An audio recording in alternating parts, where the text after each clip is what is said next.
خیر المرله خیر برابر کینا څنګه چل نور الله وای کنه څنګه را په خو کړه یاره اکبر حسینه خبره ده چې پلار مې بیمار دی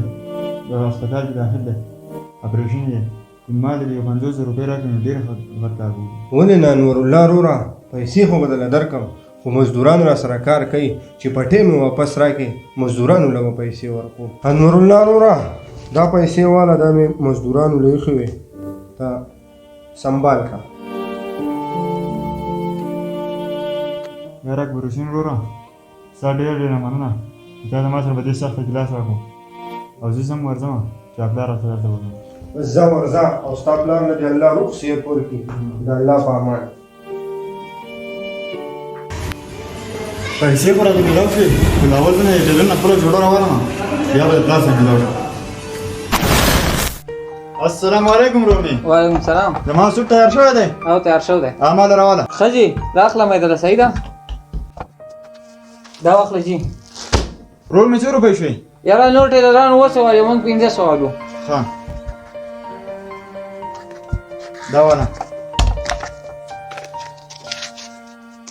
ډبله سلای دی ګل ده او ډبله مې کړله د سیده لاړم رومي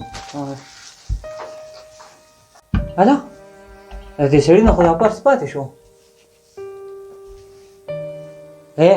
اسیم کاروبار نشته او پرې چې په جیب کې کېدم او پیسې پکې هم ښه ډېرې دي اورې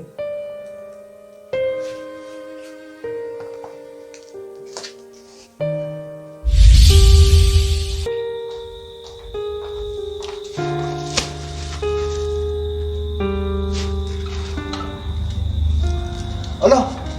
پرش مې څوک په پاتې کو با دوکان ګرانه پاتې شوې په هغې کې خو زما د پلار د اپریشن پیسې وې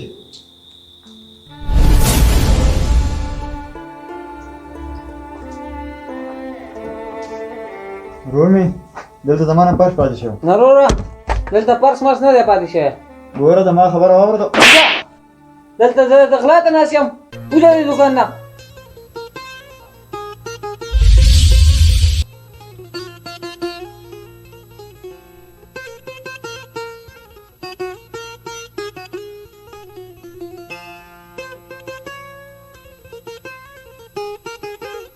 ګوره د ما خبره واوره دلته زه د غلا ته ناست یم راجیا ډاکټر صاحب وایي چې سودې د پیسو غم نه یې کړی ستا اپریشن نشي کېدی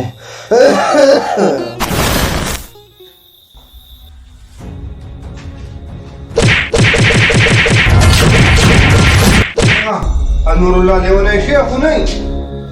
پلار خو دې ښه دی که نه مړه اکبرحسینه خبره دا ده چې وختي د ټیلر دوکان ته هغه نه مې د جامو پیسې ورکړې او پرس رانه هغې پاتې شو دا خبره ده په دماغو کې مې یو سوچ راغی د هغه سره خو زما مې یوه جوړه ده راځه چې معلوم یې کړم او ورشو پسې سلام علیکم وروره وعلیکم السلام زما هغه سوټ تیار شوی دی او تیار شوی هغه راواله دا ورور مې څو روپۍ شوې وروره